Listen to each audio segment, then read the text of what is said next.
శ్రీజు కూడా రెడీగా ఉంది డాక్యుమెంట్స్ తోని. శ్రీజ బుక్ కూడా పెట్టుకుంది. ఎంత రాత్రి అవుతుందో తెలియదు. ఈరోజు పోతున్నాము. So today Saturday. All know permission ఎలా తీసుకోవాలి అనేది మనకి తెలియదు కంప్లీట్. ఆల్రెడీ మమ్మీ వాళ్ళ ఫ్రెండ్ వాళ్ళకి ఫోన్ చేసి మున్సిపల్ ఆఫీస్కి వచ్చినాం. వాళ్ళు ఏ ఇన్ఫర్మేషన్ ఇవ్వట్లేదు, అర్థం కూడా అయితలేదు. Hello beautiful people, I hope you guys are doing great. Welcome back to my channel and welcome back to another vlog. So ఈ రోజు I want to thank each one of you. నా previous వీడియోలో అందరిని అడిగినాను, so ఏ ఇల్లు తీసుకోవాలి, apartments తీసుకోవాలా లేదంటే individual house తీసుకోవాలా అన్నప్పుడు ప్రతి ఒక్క వాళ్ళు వాళ్ళ టైం తీసుకొని పెద్దగా ఎక్స్ప్లెనేషన్ అంటే నాకు అర్థమయ్యేలాగా ఎంతమంది కామెంట్ చేసినారో. ఆల్మోస్ట్ నేను చాలా మందికి రిప్లై ఇచ్చినాను, బట్ అందరికి రిప్లై ఇవ్వలేకపోయినాను. So thank you so much. కొంతమంది అపార్ట్మెంట్ గురించి కూడా కామెంట్ చేసినారు, safety wise it would be great అని. అన్ని డీటెయిల్స్ చెప్పబోతున్నాను. ఇది ఫస్ట్ టైం నేను సొంతంగా, నేనంటే అమ్మ, శ్రీజు, జాను, నేను నలుగురం కలిసి ఇంత పెద్ద డిసిజన్ తీసుకోవడం. అండ్ మాకు జీరో నాలెడ్జ్, ఇల్లు ఎట్లా కడతారు, ఇల్లు ఎట్లా కొనాలి, ఏం డాక్యుమెంట్స్ ఏది తెలియదు. సో నేను నేర్చుకుంటూ మీకు కూడా చూపిస్తాను. And at the same time నాకు ఏమైనా తెలియకపోతే మిమ్మల్ని అడిగితే సేమ్ వేగా please let me know in the comment section so that you will be part of this journey. అంతకన్నా ఇంకేం కావాలి చెప్పండి. క్విక్గా అయితే ఇప్పుడు లేచిన, ప్రస్తుతానికి టైం వచ్చి 12 అవుతుంది. శ్రీజు ఉత్తప్పం వేస్తుంది, అది తిని ఇంకా డైరెక్ట్గా మనం బయలుదేరిపోవాల్సిందే. చాలా పని ఉంది ఈరోజు. అండ్ ఈరోజు సాటర్డే కాబట్టి శ్రీజకు కూడా చుట్టి అనమాట. ఇది నాకు శ్రీజ ఉత్తప్పం వేసింది, తినాలా. ఇది మామిడికాయ చట్నీ. బై ద వే ఈమె మార్నింగ్ లేచి చదువుకుంటుంది. ఆమెకి ఇంకా 1 month ఉంది అనుకుంటా ఎగ్జామ్ కి. ఫుల్ డిస్టర్బ్ చేస్తున్నారు అస్సలు. ఇట్లా చదువుకుంటే ఏదో ఒక పని చెప్తారు, చదువుకుంటే ఏదో ఒక పని చెప్తారు. ఐ థింక్ ఈమెకి ఇంకా ఎంత టైం ఉంది? 25 days. 25 days ఉంది ఎగ్జామ్ కి. ప్రిపేర్ అవ్వాలి. పాపం మా వల్ల డిస్టర్బెన్స్ అవుతుంది, బట్ ఆప్షన్ లేదు. అందరు కలిసి ఉన్నప్పుడు ఇంకా యూ నీడ్ టు అడ్జస్ట్. నాకు ఇష్టమైన ప్రోడక్ట్స్ తోని మార్నింగ్ స్కిన్ కేర్ చేద్దాము. అది వచ్చి న్యూట్రిడర్మ్ వాళ్ళ ప్రోడక్ట్స్. ఒకటి వచ్చి కొత్త ఫార్మింగ్ క్లెన్జర్ అండ్ ఇంకొకటి వచ్చి విటమిన్ ఈ మాయిశ్చరైజింగ్ లోషన్. ఈ 2 ఉంటే సరిపోతుంది. ఫస్ట్ అయితే నేను ఫార్మింగ్ క్లెన్జర్ వాడుతున్నాను. ఇంత సరిపోతుంది, బట్ నేను కాస్త ఎక్కువనే తీసుకున్నాను. ఇది మన స్కిన్ మీద సూపర్ జెంటల్ గా ఉంటుంది. స్కిన్ ని అస్సలకి డ్రై అవుట్ చేయదు and still manages to get rid of all the oil. దీంట్లో పాంథనోల్ అండ్ నయాసినమైడ్ ఉంది. అది మన స్కిన్ బ్యారియర్ని స్ట్రెంథన్ చేస్తుంది, అలాగే రీజనరేషన్ని సపోర్ట్ చేస్తుంది. దీంట్లో విటమిన్ సి ఉంది కాబట్టి మన స్కిన్ని బ్రైటన్ చేస్తుంది, ఈవెన్ అవుట్ చేస్తుంది, ఒక ఫ్రెష్ అండ్ క్లీన్ ఫీల్ ఇస్తుంది. నెక్స్ట్ స్టెప్ వచ్చి న్యూట్రిడర్మ్ మాయిశ్చరైజింగ్ లోషన్. ఇది లైట్ వెయిట్, ఈజీగా స్కిన్లోకి అబ్జర్వ్ అయిపోతుంది, ఎంటైర్ డే హైడ్రేటెడ్గా ఉంచిపెడుతుంది, అలాగే గ్రీసీనెస్ అస్సలకి ఫీల్ అవ్వదు. ఇది రెడ్నెస్ని కూడా కామ్ డౌన్ చేస్తుంది. దీంట్లో విటమిన్ ఈ ఉంది, అది మన స్కిన్ని హైడ్రేట్గా ఉంచిపెడుతుంది, రిపేర్ చేస్తుంది, అలాగే ఏజింగ్ని రెడ్యూస్ చేస్తుంది. ఒకవేళ మీకు కానీ ఈ ప్రోడక్ట్స్ కావాలి అనుకుంటే న్యూట్రిడర్మ్ ఇండియాస్ అఫీషియల్ వెబ్సైట్ లేదంటే ఐబీరియా స్కిన్ బ్రాంచ్లో దొరుకుతుంది. నేను డిస్క్రిప్షన్లో లింక్ ఇస్తాను, వీడియోలో ట్యాగ్ చేస్తాను, అలాగే కామెంట్ సెక్షన్ లో కామెంట్ ని పిన్ చేస్తాను. Okay, I'm all set. Sreeju కూడా రెడీగా ఉంది డాక్యుమెంట్స్ తోని. శ్రీజ బుక్ కూడా పెట్టుకుంది. ఎంత రాత్రి అవుతుందో తెలియదు. ఈరోజు పోతున్నాము. So today Saturday.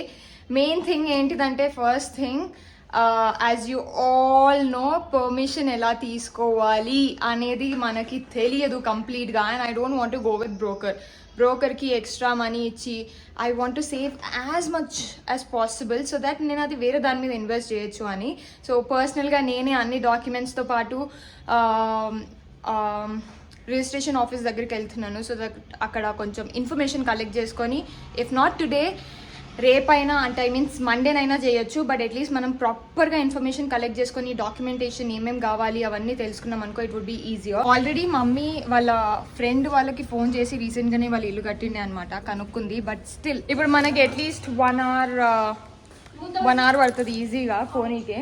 2 water bottles అయితే ఫిల్ చేసుకొని పోతున్నాం. అట్లీస్ట్ ధూపు అవుతుంది కదా, ఎండాకాలము బాగా ధూపు అవుతుంది. జుట్టు కూడా ఇప్పుడు కొప్పు కట్టేస్తాను. కార్లో కూర్చుని వెంటనే నా వల్ల అస్సలకి కాదు, ఓన్లీ కాసేపుకే సెట్ అవుతుంది. ఫస్ట్ రిజిస్ట్రేషన్ ఆఫీస్కి వెళ్ళి దాని తర్వాత మున్సిపల్ ఆఫీస్కి వెళ్దాము అని అనుకుంటున్నాము. మళ్ళీ మైండ్ చేంజ్ చేసుకొని మున్సిపల్ ఆఫీస్ డైరెక్ట్గా వెళ్ళిపోదాము, అక్కడనే ఇన్ఫర్మేషన్ కలెక్ట్ చేద్దాము అని అనుకుంటున్నాము. సాటర్డే చెక్ చేస్తే ఆన్లైన్లో 5 వరకు ఓపెన్ అనే చూపిస్తున్నారు కాబట్టి వన్ గుడ్ థింగ్. పోయి అక్కడనే డైరెక్ట్గా ఇన్ఫర్మేషన్ కలెక్ట్ చేసుకుంటే అయిపోతుంది. ఏం ఇన్ఫర్మేషన్ అని అనుకుంటున్నారా? మీ అందరు ఇచ్చిన ఒక క్లారిటీ వల్ల finally we decided to go with individual house. So we are very very very happy. And ఇల్లు కట్టాలి అంటే first and the most important step ఏంటిది, మిషన్ కోసం పోతున్నాము. బట్ ఇది నా ఫస్ట్ టైం అండ్ మా అందరికి ఇది ఫస్ట్ టైం.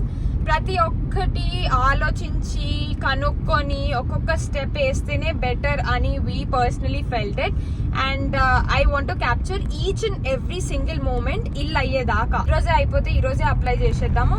అండ్ దాని తర్వాత కాస్త ఇంటికి షాపింగ్ చేసేది ఉంది. నేను వీడియో ఎండ్లో డెఫినెట్ గా మెన్షన్ చేస్తాను ఇండివిజువల్ హౌసే ఎందుకు అనేది. ఎందుకంటే మీలో కొంతమంది అపార్ట్మెంట్ అని సజెస్ట్ చేసినారు కాబట్టి మీకు కూడా ఆన్సర్ ఇచ్చినట్టు అవుతుంది. మా పర్సనల్ రీజన్స్ ఏంటిది, కాస్త కన్ఫ్యూజన్ ఏదైతే ఉందో చాలా మంది కామెంట్ సెక్షన్ లో కామెంట్ చేసిన తర్వాత ఒక ప్రాపర్ క్లారిటీ వచ్చింది. సో అందుకోసం వీడియో ఎందాక చూడండి. మున్సిపల్ ఆఫీస్కి వచ్చినాం, వాళ్ళు ఏ ఇన్ఫర్మేషన్ ఇవ్వట్లేదు, అర్థం కూడా అయితే లేదు. ఎవరు వాళ్ళు కమిషన్ తిందామని చూస్తున్నారు. Let's see. పని అయిపోయింది. వచ్చిన పని అయిపోయింది. ఈ ఎండకి అస్సలు చాతనైతలే. ఒక కొబ్బరి బొండం తాగిన, ఆమె చెరుకు రసం తాగుతుందంట. నేను కనిపిస్తే తాగిపిస్తాను. డైరెక్ట్గా మున్సిపల్ ఆఫీస్కి పోతే పని కాలేదు.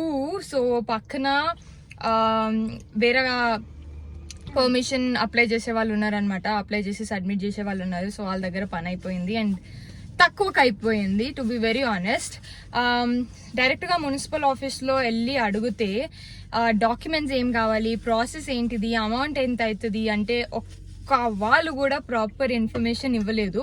అట్లీస్ట్ మాకు ఇన్ఫర్మేషన్ ఇస్తే మాకు ఈరోజు మంచిగా అనిపిస్తే అండ్ ఒకవేళ మా దగ్గర అంత అమౌంట్ ఉంది అంటే ప్రొసీడ్ అయిపోతాము, లేదంటే మండే వస్తాము అని చెప్పినాం. బట్ స్టిల్ లేదు అప్లై చేసేసేయండి అయిపోతుంది, ఇక్కడ కొంచెం అక్కడ కొంచెం ఆ కొంచెం ఈ కొంచెం, it was confusing. But anyways అయిపోయింది. ఇప్పుడు ఇంకొక పనికి బయలుదేరదాం. పర్మిషన్ కి ఏమేం డాక్యుమెంట్స్ కావాలి, ఎట్లా అప్లై చేయాలి అండ్ ఎంత తీసుకుంటారు అనేది క్లియర్ గా మెన్షన్ చేస్తాను. Area to area it little different. So basic గా మనకు కావాల్సిన డాక్యుమెంట్స్, మన original documents, link documents and ఎవరి పేరు మీద ఉందో వాళ్ళ ఆధార్ కార్డ్, లేఅవుట్ అండ్ దాంతో పాటు ఎల్ఆర్ఎస్. ఫుల్ ఎల్ఆర్ఎస్ కట్టుంటారు కదా, ఆ ఎల్ఆర్ఎస్ ఉంటే మనకి ఇది పర్మిషన్ కి ఏదైతే అమౌంట్ కట్టాల్సింది ఉంటుందో చాలా తక్కువ వస్తుంది. ఒకవేళ మనం ఎల్ఆర్ఎస్ కట్టకుండా ఉంటే దెన్ డెఫినెట్ గా హ్యూజ్ అమౌంట్ అనిపిస్తుంది. సో మాది ఆల్రెడీ ఎల్ఆర్ఎస్ ఇల్లు కొనేటప్పుడే కట్టుకున్నాం కాబట్టి, ల్యాండ్ కొనేటప్పుడే కట్టుకున్నాం కాబట్టి ఇప్పుడు తక్కువ అమౌంట్ వస్తుంది. అండ్ దీంతో పాటు మన సైట్ ఏదైతే ఉందో సైట్ లొకేషన్, సైట్ ఫోటో, ఇవి మెయిన్ డాక్యుమెంట్స్ మనకు కావాల్సింది. ఈ డాక్యుమెంట్స్ మన దగ్గర ఉన్న తర్వాత మనం ఏం చేయాలంటే నార్మల్గా మీ సేవ ఎక్కడైతే మున్సిపల్ ఆఫీసులు ఉంటాయో అక్కడ మీ సేవాస్ ఉంటాయి అనమాట. మీ సేవ లేదంటే మనకి ప్లానింగ్ ఇచ్చే వాళ్ళు ఉంటారు. మనకి మన ఓన్ ప్లానింగ్ ఉందనుకో అది అప్రూవల్ అస్సలకి అవ్వదు. దట్స్ వాట్ నా ఇన్ఫర్మేషన్ ప్రకారం. సో అక్కడ ఆల్రెడీ వాళ్ళు ఇయర్స్ నుంచి చేస్తూ ఉంటారు. సో ఆ ప్లానింగ్ వాళ్ళే చేస్తారు అనమాట. అది చేసి అండ్ మొత్తం డాక్యుమెంటేషన్ అంతా సబ్మిట్ చేస్తారు. వాళ్ళు నాకు 5,000 రూపీస్ ఛార్జ్ చేసినారు సబ్మిట్ చేయనీకే. అండ్ దెన్ ఈవినింగ్ దాకా నాకు చలాన్ వస్తుంది ఎంత కట్టాలి అనేది. అది మనకి 1 వీక్ టైం ఉంటుందంట. అప్లై చేసిన డేట్ నుంచి మనకి ఎగ్జాక్ట్గా 1 వీక్ లోపల ఆ చలాన్ అమౌంట్ పే చేస్తే దాని తర్వాత it may take 15 or 20 days. అది అనమాట సీన్. ఈయన పెట్టేసే ఫైల్స్ నేను కూడా బుక్ చేసుకుంటా. Bye bye bye. Video end లో నేను రీజన్స్ ఇస్తా అని చెప్పిన ఇండివిజువల్ హౌస్ ఎందుకు పోతున్నాము అనేది క్విక్ గా చెప్పేస్తాను, ఎక్కువ డ్రాగ్ చేయకుండా. First money matters. Apartments are quite expensive. అది కూడా సిటీ అవుట్స్కట్స్కి వెళ్తేనే అంత ఎక్స్పెన్సివ్ ఉంది అంటే సిటీలో ఎంత కాస్ట్లీయో అర్థం చేసుకోండి. ఆల్రెడీ ప్లేస్ ఉన్న తర్వాత మళ్ళీ వెళ్ళి ఇంకొక దగ్గర కొనేదానికన్నా ఆ ప్లేస్లోనే కట్టుకోవడం ఇస్ బెటర్ అని నాకు అనిపించింది. మీరు పెట్టిన కామెంట్స్ తర్వాత ఇంట్లోతోని మాట్లాడిన తర్వాత మిడిల్ క్లాస్ వాళ్ళకి ఇల్లు అనేది ఒక కళ అండ్ దాని గురించి మనం ఎన్నో కళలు కంటాము. సో ఇక్కడ రూమ్స్ ఉండాలి, ఇక్కడ బాల్కనీ ఉండాలి, ఇక్కడ చెట్లు పెంచుకుందాం, ఇక్కడ పార్కింగ్ పెట్టుకుందాం, అవన్నీ ఓన్లీ ఇండివిజువల్ హౌస్ కట్టుకుంటేనే పాసిబుల్ అవుతుంది. అపార్ట్మెంట్స్లో అస్సలకి పాసిబుల్ అవ్వదు. అండ్ ఫ్యూచర్ గురించి ఆలోచిస్తే మోస్ట్లీ అన్ని అపార్ట్మెంట్సే అవుతాయి. అప్పుడు ఎవరి లైఫ్లో ఎట్లా బిజీగా ఉంటామో తెలియదు. నేను, జానీ, శ్రీజు. సో అట్లీస్ట్ మేము అపార్ట్మెంట్స్లో ఉండడం స్టార్ట్ చేసినా ఒక ఇల్లు మాకంటూ ఒక ఇండివిజువల్ హౌస్ ఉంది, ప్రశాంతత ఉంది, అక్కడికి వెళ్ళొచ్చు, కొంచెం పీస్ ఆఫ్ మైండ్ దొరుకుతుంది అన్నట్టు ఉండాలి తప్పించి నాకు ఫస్ట్ నుంచి ఒక ఫీలింగ్ అనమాట. అపార్ట్మెంట్లో నేను ఇన్వెస్ట్ చేస్తే నాకు రిటర్న్స్ అంత రావు. అదే ఇండివిజువల్ హౌస్లో ఇన్వెస్ట్ చేస్తే కట్టించుకుంటే దాన్ని అమ్మినప్పుడు నాకు రిటర్న్స్ బాగా వస్తాయి అని అదొక నమ్మకం. అది ఎంత నిజమో ఎంత అబద్ధమో తెలియదు. Let me know in the comment section if I'm wrong. నాకు కూడా తెలుసుకోవాలని ఉంది. అండ్ అది కాకుండా మేము ఫస్ట్ నుంచి అపార్ట్మెంట్ కల్చర్లో పెరగలేదు, చిన్నప్పటి నుంచి కూడా అలాంటి సొసైటీలో అలాంటి కల్చర్లో. Always individual houses. సో ఇలా ఓపెన్గా ఫ్రీడమ్, ఎలాంటి రెస్ట్రిక్షన్స్ లేకుండా ఉండడం ఇష్టం మాకు. సో ఇప్పుడు అపార్ట్మెంట్లో అన్ని లక్షలు పెట్టి అన్ని కోట్లు పెట్టి కొన్న తర్వాత కూడా కంజెస్టెడ్ ప్లేస్, ఏదైనా చేసుకోవాలన్నా పక్కన వాళ్ళకి ఇబ్బంది అవుతుంది, వీళ్ళకి ఇబ్బంది అవుతుంది, ఈ సౌండ్ చేయొద్దు, ఆ సౌండ్ చేయొద్దు, వీళ్ళ పర్మిషన్ తీసుకోవాలి, ఇవంతా మా వల్ల కాదు. మళ్ళా అంత కట్టిన తర్వాత మెయింటెనెన్స్కి సపరేట్గా కట్టాలి, పార్కింగ్ ప్లేస్ కొనాలి మళ్ళీ సపరేట్గా. That will cost me around 10-15 lakhs. ఎందుకు వచ్చిన లొల్లి? ఆల్రెడీ నా దగ్గర జాగ ఉంది, దాని మీద ఇల్లు కడితే సరిపోతుంది, నాకు తక్కువలో అయిపోతుంది. సో ఇది అసలుకైన ప్లాన్ అనమాట. ఇంకా చాలా మల్టిపుల్ రీజన్స్ ఉన్నాయి, బట్ అమ్మ హ్యాపీనెస్ ఇస్ మోర్ ఇంపార్టెంట్. అమ్మకి అపార్ట్మెంట్ కల్చర్ ఎందుకో నచ్చదు, అది మెయిన్ రీజన్. సెకండ్ థింగ్, రేపు మా ఫ్యూచర్ కిడ్స్ కోసమైనా సరే అమ్మమ్మ వాళ్ళ ఇల్లు అన్నప్పుడు ఇట్ షుడ్ బీ బ్యూటిఫుల్ కదా, ఒక డ్రీమ్ హౌస్ లాగా ఉండాలి. కానీ ఏదో అందరిలాగా ఒక అపార్ట్మెంట్లు ఉన్నాము, మూసుకొని 4 రూమ్లు ఉన్నాయి అన్నట్టు ఉండకుండా నీట్గా బ్యూటిఫుల్గా కట్టించుకోవాలి అనే ఒక ఆశ.